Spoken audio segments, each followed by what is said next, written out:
कल्पना कीजिए, एक गांव है, वहां सरेआम गोलियां चल रही हैं। पुलिस वहीं सामने खड़ी है और उन पर भी पत्थर फेंके जा रहे हैं। हाँ, हालात बिल्कुल बेकाबू हैं। बिल्कुल। लोग घायल हो रहे हैं, एक खास समुदाय को निशाना बनाकर गालियां दी जा रही हैं। मतलब ये सब सुनने में किसी खौफनाक फिल्म के सीन जैसा लगता है ना। हाँ, बिल्कुल ऐसा ही लगता है। लेकिन जब पुलिस वापस थाने जाती है और इस घटना की अपनी पहली रिपोर्ट लिखती है, मेरा मतलब है एफआईआर दर्ज करती है, तो उसमें से जातिगत गालियों और उस असली खौफ का पूरा हिस्सा ही गायब कर दिया जाता है। जो कि बहुत ही चौंकाने वाली बात है। है ना? मुझे ये कुछ कुछ वैसा ही लगता है जैसे किसी बेहद हिंसक फिल्म का एक ऐसा सेंसर किया वो ट्रेलर बना दिया जाए, जिसे देखकर लगे कि ये तो कोई आम पारिवारिक फिल्म है। देखिए, ये जो ट्रेलर वाली तुलना आपने की ना, ये काफी सटीक है। मतलब हमारी कानूनी दुनिया में भी एफआईआर अक्सर एक ट्रेलर की तरह ही काम करती है। अच्छा, वो कैसे? क्योंकि हमारी न्याय प्रणाली में, खासकर निचली अदालतों से लेकर हाई कोर्ट तक, ये मान लिया जाता है कि अगर कोई अपराध हुआ है तो उसका हर एक बारीक विवरण इस ट्रेलर यानी एफआईआर में मौजूद होना ही चाहिए। हम्म और अगर नहीं है तो तो बचाव पक्ष के वकील तुरंत ये तर्क देते हैं कि वो घटना असल में हुई नहीं। मतलब वो कहते हैं कि देखिए, ट्रेलर में नहीं है तो फिल्म में भी नहीं होगा। और यहीं से शुरू होता है आज की हमारी इस विस्तृत चर्चा का मुख्य विषय। आज हमारे पास 9 मार्च 2026 को भारत के सुप्रीम कोर्ट द्वारा दिया गया एक बेहद अहम फैसला है। जी, कुलदीप सिंह बनाम पंजाब राज्य का मामला। बिल्कुल। हमारे पास सुप्रीम कोर्ट के उस आधिकारिक आदेश का पूरा 10 पन्नों का दस्तावेज है। और आज हमारा मिशन ये समझना है कि कैसे एक साधारण सा नाली का विवाद सुप्रीम कोर्ट तक पहुंच गया। और क्यों देश की सबसे बड़ी अदालत को दखल देकर SC/ST एक्ट के तहत आरोपियों की एंटिसिपेटरी बेल यानी अग्रिम जमानत रद्द करनी पड़ी। सही कहा। तो चलिए इसे थोड़ा गहराई से समझते हैं। मैं जानना चाहता हूं कि ये पूरा घटनाक्रम आखिर शुरू कहां से हुआ, जमीनी हकीकत क्या थी। इस पूरी घटना की जड़ तक पहुंचने के लिए ना हमें पंजाब के चंदभान गांव चलना होगा। बात है 5 फरवरी 2025 की। तो वहां क्या हुआ था? देखिए, स्रोत दस्तावेज बताते हैं कि ये पूरा विवाद जल निकासी को लेकर शुरू हुआ था। मतलब जो गंदा पानी या सीवेज होता है ना, उसको लेकर। अच्छा। शिकायतकर्ताओं का आरोप था कि गांव के गंदे पानी की निकासी जानबूझकर उस तरफ कर दी गई थी जिधर अनुसूचित जाति के लोगों के घर थे। अरे बाप रे, मतलब जानबूझकर ऐसा किया गया। जाहिर है, जब हाशिए पर रहने वाले इन लोगों के घरों की तरफ गंदा पानी आएगा तो वो विरोध तो करेंगे ही। बिल्कुल। और जब उन्होंने अपने हक के लिए आवाज उठाई, जब उन्होंने विरोध किया, तो हालात अचानक से बहुत ज्यादा तनावपूर्ण हो गए। मुझे ये बात हमेशा बहुत परेशान करती है। मतलब नाली का पानी या सीवेज, ये तो एक बहुत ही बुनियादी नागरिक समस्या है। लेकिन ये कितनी अजीब बात है कि एक छोटे से नागरिक मुद्दे ने इतना हिंसक रूप ले लिया। हाँ, ये दिखाता है कि समाज में कुछ जगह जातिगत भेदभाव की जड़ें कितनी गहरी हैं। एक छोटा सा ट्रिगर मिला और विवाद भड़क गया। तो जब उन लोगों ने विरोध किया तो जमीन पर असल में क्या हुआ? क्या पुलिस नहीं आई? अब पुलिस आई थी। ये सिर्फ कोई अचानक हुई बहस नहीं थी। दस्तावेजों के हिसाब से मामले की गंभीरता को देखते हुए पुलिस वहां समझौता कराने पहुंची थी। हाँ, तो पुलिस के सामने समझौता क्यों नहीं हुआ? क्योंकि ऊंची जाति के माने जाने वाले एक गुट ने सहयोग करने से साफ इनकार कर दिया। उन्होंने सड़क जाम कर दी और फिर सबसे हैरान करने वाली बात हुई। क्या? पुलिस की मौजूदगी में ही उस गुट ने बिना किसी उकसावे के अनुसूचित जाति के सदस्यों पर हमला कर दिया।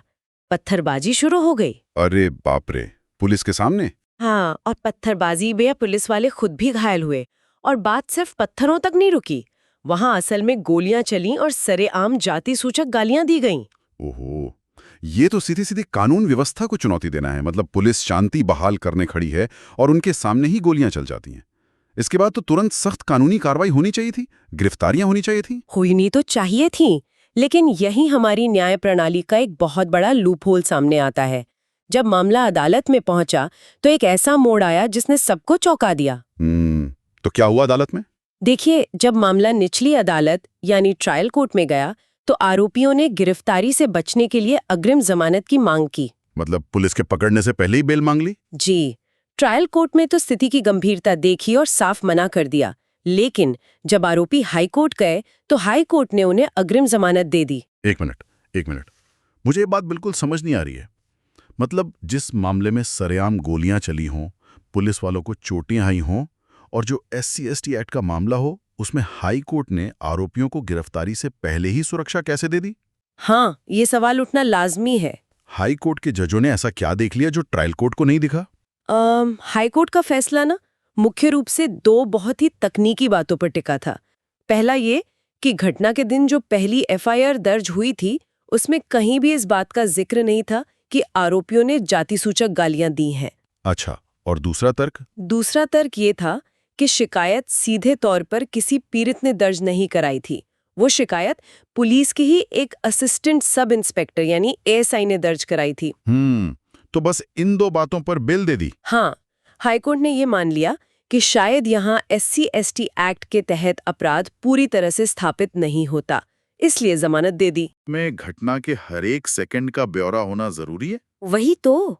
और सबसे बड़ी बात, और सबसे बड़ा सवाल ये है कि क्या पुलिस स्टेशन में बैठे किसी ASI को अनजाने में या शायद किसी दबाव में ये तय करने का अधिकार मिल जाता है कि SC/ST एक्ट लगेगा या नहीं? बिल्कुल नहीं। कानून तो ये कहता है कि जो जमीनी हकीकत है उसकी जांच होनी चाहिए। वही ना, अगर FIR के ट्रेलर में कोई बात नहीं लिखी है, तो क्या न्यायपालिका सिर्फ उस एक कागज के आधार पर इतनी गंभीर हिंसा को पूरी तरह से नजरअंदाज कर सकती है? ये सिर्फ एक छोटी सी लापरवाही नहीं है, ये हमारी अदालतें व्यवस्था की एक बहुत बड़ी व्यावहारिक समस्या है। अक्सर अदालतें मुकदमों के बोझ से इतनी दबी होती हैं कि वो सिर्फ FIR को ही अंतिम सच मान लेती हैं। हाँ, तो फिर ये मामला सुप्रीम कोर्ट तक कैसे गया? जब पीड़ित पक्ष ने हाई कोर्ट के फैसले को सुप्रीम कोर्ट में चुनौती दी और वहां सुप्रीम कोर्ट ने एक स्पष्ट लकीर खींची। उन्होंने FIR से आगे बढ़कर पूरे केस फाइल के उन पन्नों को पलटा जिन्हें हाई कोर्ट ने पूरी तरह से नजरअंदाज कर दिया था। तो सुप्रीम कोर्ट को उन जांच की फाइलों में ऐसा क्या मिला? मतलब क्या हाई कोर्ट के पास वो फाइलें नहीं थी? हाई कोर्ट के पास भी वही सारे दस्तावेज मौजूद थे, लेकिन उन्होंने उन पर गौर ही नहीं किया। जब सुप्रीम कोर्ट ने रिकॉर्ड्स को खंगाला तो सबसे पहला चौंकाने वाला सबूत एक वीडियो फुटेज के रूप में सामने आया। एक वीडियो फुटेज? हाँ, ये घटना का एक ऐसा वीडियो था जो यूट्यूब और बाकी सोशल मीडिया पर वायरल हो चुका था। इस फुटेज में साफ तौर पर एक व्यक्ति को गोली चलाते हुए दिखा जा सकता था। अरे बाप रे! तो क्या पुलिस को इस वीडियो के बारे में नहीं पता था? यही तो सबसे हैरान करने वाली बात है। पुलिस ने खुद अपनी जांच रिपोर्ट में ये माना कि उन्होंने मुख्य FIR तब दर्ज की जब ये गोलीबारी का वीडियो सोशल मीडिया पर वायरल हो गया। रुकिए, ये बहुत ही गंभीर बात है। इसका सीधा सा मतलब ये है कि पुलिस घटना के वक्त वहां मौजूद थी, उनके सामने हिंसा हुई। हाँ बिल्कुल। पीड़ित न्याय की गुहार लगा रहे थे, हाँ। लेकिन पुलिस ने तब तक कोई ठोस कदम नहीं उठाया जब तक एक वीडियो इंटरनेट पर वायरल नहीं हो गया। हाँ, उन्हें पब्लिक बैकलैश यानी जनता के गुस्से का डर सताने लगा था। ओहो! और जब दबाव में आकर उन्होंने रिपोर्ट लिखी भी, तो उसमें से जातिगत गालियों का जिक्र ही हटा दिया। ये तो सिस्टम की बहुत बड़ी नाकामी है। जी, सुप्रीम कोर्ट ने भी इस तरीके पर गहरी आपत्ति जताई, लेकिन देखिए बात सिर्फ वीडियो तक सीमित नहीं थी। सुप्रीम कोर्ट ने गवाहों के दर्ज बयानों पर भी ध्यान दिया जो एनेक्स्चर P10 में थे। अच्छा, तो गवाहों ने क्या कहा था? पुलिस ने जांच के दौरान वहां मौजूद लोगों से जो पूछताछ की थी ना, उन लिखित बयानों में बहुत ही स्पष्ट रूप से बताया गया था कि आरोपियों ने सरेआम जाति सूचक गालियां दी थीं और दंगा भड़काने की पूरी कोशिश की थी। मतलब जमीनी जांच में सब कुछ खुलकर सामने आ रहा था। लोग चीख कर बता रहे थे कि क्या हुआ है। बस वो सब उस पहली जादुई FIR में नहीं लिखा गया था। बिल्कुल।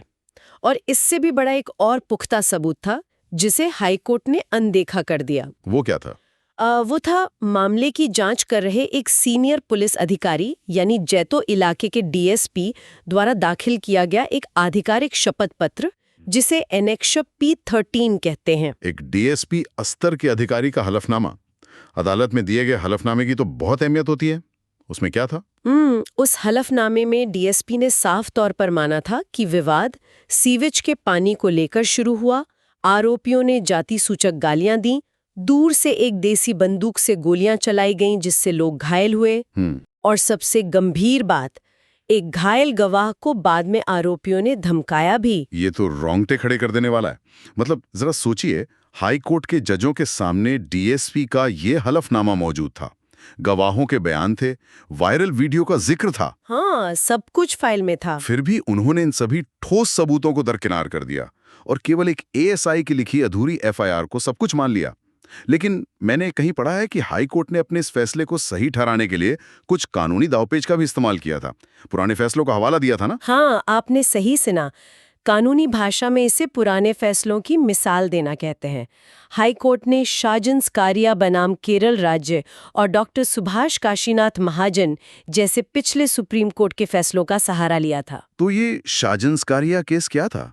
क्या वो भी ऐसा ही कोई मामला था? के खिलाफ यूट्यूब पर एक वीडियो बनाया था और वो विधायक संयोग से अनुसूचित जाति से आते थे। अच्छा, तो उसमें सुप्रीम कोर्ट ने क्या कहा था? उस मामले में सुप्रीम कोर्ट ने कहा था कि किसी SC/ST समुदाय के व्यक्ति का हर एक अपमान इस एक्ट के तहत अपराध नहीं होता, जब तक कि वो अपमान विशेष रूप से उसकी जाति के आधार पर न किया गया हो। हाँ, उस ऑनलाइन वीडियो में ऐसा कोई प्रथम दृष्टया मतलब पहली नजर में दिखने वाला सबूत नहीं था कि आरोप जाति के कारण लगाए गए थे। मुझे यहाँ कड़ी आपत्ति है। मतलब इन दोनों मामलों की आपस में तुलना कैसे की जा सकती है? ये तो सेब और संतरे की तुलना करने जैसा है। बिल्कुल सही कहा आपने। एक तरफ इंटरनेट पर एक पत्रकार और एक राजनेता के बीच चलने वाला शाब्दिक विवाद है, और दूसरी तरफ पंजाब के चंदभान गांव में असली गोलियां चल रही हैं, पुलिस वालों पर पत्थर फेंके जा रहे हैं। हाँ, और गवाहों को धमकाया जा रहा है। वही तो, सरेआम जातिगत गालियां दी जा रही हैं। तो सिर्फ इसलिए कि किसी पिछले फैसले ने एक डिजिटल विवाद में किसी को राहत दी थी, क्या उसका इस्तेमाल असली हिंसक अपराधियों को बचाने के लिए एक ढाल की तरह किया जा सकता है? आप बिल्कुल उसी कानूनी बिंदु पर पहुंच गए हैं जिसे सुप्रीम कोर्ट ने अपने फैसले में उठाया। जस्टिस संजय कुमार और जस्टिस के विनोद चंद्रन की पीठ ने बहुत स्पष्ट शब्दों में कहा कि कानून में हर केस की परिस्थितियां अलग होती हैं। मतलब पुरानी मिसालों को हर जगह कॉपी पेस्ट नहीं किया जा सकता। बिल्कुल, शाजन्स कारिया केस के सिद्धांत को इस हिंसक मामले पर लागू करना पूरी तरह से गलत था। सुप्रीम कोर्ट ने कहा कि जब हम पुलिस के हल्फनामे और गवाहों के बयानों को एक साथ देखते हैं तो ये स्पष्ट रूप से जाति आधारित हिंसा का प्रथम दृष्टया मामला बनता है। और हमारे श्रोताओं की जानकारी के लिए, अगर एक बार SC/ST एक्ट के तहत प्रथम दृष्टया मामला स्थापित हो जाता है तो कानून अग्रिम जमानत को लेकर क्या कहता है? यहीं पर SC/ST एक्ट की धारा 18 यानी सेक्शन 18 तस्वीर में आती है। ये धारा बहुत ही सख्त है। क्यों? इसके पीछे क्या कारण है?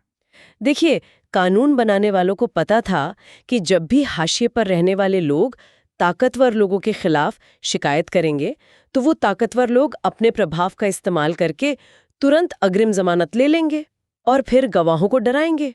जो कि इस केस में हुआ भी, गवाह को धमकाया गया। बिल्कुल, इसलिए धारा 18 स्पष्ट रूप से कहती है कि अगर आरोपों और सबूतों को देखकर पहली नजर में ऐसा लगता है कि जातिगत अत्याचार हुआ है तो आरोपियों को किसी भी कीमत पर अग्रिम जमानत नहीं दी जा सकती। मतलब ये धारा पीड़ितों के लिए एक सुरक्षा कवच है, जिसे हाईकोर्ट ने पूरी तरह अनदेखा कर दिया था। जी, और सुप्रीम कोर्ट ने यह भी नोट किया कि जांच रिपोर्ट में सिर्फ SC/ST एक्ट ही नहीं था, बल्कि नई भारतीय न्याय संहिता BNS 2023 और आर्म्स एक्ट के तहत भी गंभीर अपराध दर्ज किए गए थे। मतलब सिर्फ गालियां नहीं, हथियारों का भी अवैध इस्तेमाल था। बिल्कुल, और जांच में एक और बहुत दिलचस्प बात सामने आई थी। अच्छा, वो क्या? घटना के तुरंत बाद आरोपियों के गुट ने खुद को बचाने के लिए पीड़ितों के खिलाफ ही एक क्रॉस FIR दर्ज करा दी थी। अरे ये तो बहुत ही क्लासिक तरीका है। मतलब पहले हमला करो और फिर खुद को बचाने के लिए सामने वाले पर ही झूठा केस ठोक दो। जी, लेकिन जब पुलिस ने गहराई से जांच की तो पता चला कि वो FIR पूरी तरह झूठी थी और पुलिस को वो केस बंद करना पड़ा। चलिए, गनीमत है कि जांच में ये साफ हो गया कि असल में आक्रामकता किस तरफ से थी। तो इन सभी सबूतों, हलफनामों और कानूनी बहसों के बाद सुप्रीम कोर्ट का अंतिम फैसला क्या रहा? अंततः न्याय की जीत हुई। सुप्रीम कोर्ट ने हाई कोर्ट के उस आदेश को पूरी तरह से पलट दिया जिसमें अग्रिम जमानत दी गई थी। बहुत बढ़िया। अदालत ने अग्रिम जमानत तुरंत रद्द कर दी और आदेश दिया कि आरोपी 15 दिनों के भीतर निचली अदालत या पुलिस के सामने सरेंडर करे। ये एक बहुत ही कड़ा और जरूरी संदेश है सिस्टम के लिए। लेकिन सुप्रीम कोर्ट ने यहाँ एक बहुत ही संतुलित नजरिया भी अपनाया। उन्होंने इस बात पर जोर दिया कि अदालतें हमेशा नागरिकों की व्यक्तिगत स्वतंत्रता यानी पर्सनल लिबर्टी का बहुत सम्मान करती हैं। क्योंकि जेलों में भीड़-भाड़ वैसे ही बहुत है। हाँ, इसलिए आमतौर पर अदालतें किसी की जमानत रद्द करने में बहुत सावधानी बरतती हैं। लेकिन व्यक्तिगत स्वतंत्रता के नाम पर आप समाज के कमजोर वर्गों पर अत्याचार करने की छूट तो नहीं दे सकते ना। सटीक बात। और सुप्रीम कोर्ट ने यही स्पष्ट किया। जहां आरोप इतने गंभीर हों, हथियार चले हों और एक मजबूत प्रथम दृष्टया मामला बनता हो, वहां अग्रिम जमानत देने में अत्यधिक सावधानी बरतनी चाहिए, खासकर SC/ST एक्ट के मामलों में। जो कि हाईकोर्ट ने नहीं बरती थी। जी, हालांकि सुप्रीम कोर्ट ने यह भी साफ कर दिया कि उनकी ये कड़ी टिप्पणियां केवल जमानत रद्द करने के सीमित उद्देश्य के लिए हैं। मतलब जब मुख्य मुकदमा चलेगा तो जज इन टिप्पणियों से प्रभावित हुए बिना अपना फैसला सुनाएंगे। हाँ, फेयर इनफ। अगर हम इन कानूनी पन्नों से बाहर निकलकर इसे बड़ी तस्वीर में देखें ना, तो ये फैसला हम सभी के लिए एक बहुत बड़ा सबक है। बिल्कुल, ये हमें क्रिटिकल थिंकिंग का असली मतलब सिखाता है। हाँ, मतलब हमें किसी भी घटना को सिर्फ उसकी शुरुआती रिपोर्ट, उस ट्रेलर या FIR के चश्मे से नहीं देखना चाहिए। चाहे हम न्यूज़ देख रहे हों या कोई केस पढ़ रहे हों, पूरी तस्वीर हमेशा गहराई में जाने के बाद ही सामने आती है। एकदम सही। जो चीजें पहली नजर में गायब दिखती हैं, वो असल में फाइलों के भीतर दबी होती हैं।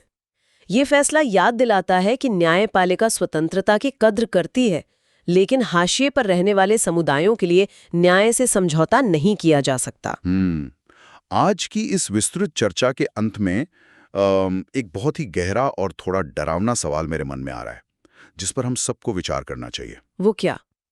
देखिए, हमने चर्चा की कि पुलिस ने इस मामले में सक्रियता तब दिखाई जब घटना का वीडियो YouTube पर वायरल हो गया और उन्हें पब्लिक बैकलैश का डर सताने लगा। उससे पहले तो वो शिकायतों को अनसुना ही कर रहे थे। बिल्कुल। तो ये सोचने वाली बात है, आज के दौर में अगर चंदुभान गांव का वो व्यक्ति अपना स्मार्टफोन निकालकर वो रिकॉर्डिंग नहीं करता, अगर वो वीडियो इंटरनेट पर वायरल नहीं होता, तो क्या होता? शायद वो मामला भी उन्हीं फाइलों में दबकर रह जाता। वही तो। जरा सोचिए उन हजारों गांवों के बारे में जहां आज भी कैमरे नहीं है, जहां स्मार्टफोन हर वक्त रिकॉर्डिंग के लिए तैयार नहीं होते। क्या वहां न्याय पाने के लिए, अपना सच साबित करने के लिए अब एक वायरल वीडियो का होना हमारी न्याय प्रणाली की अघोषित शर्त बन गया है? हाँ, ये सच में एक बहुत ही चुभता हुआ सवाल है। तो इसी गहरे सवाल के साथ आज की ये विस्तृत चर्चा हम यहीं समाप्त करते हैं। इस बारे में जरूर सोचिएगा।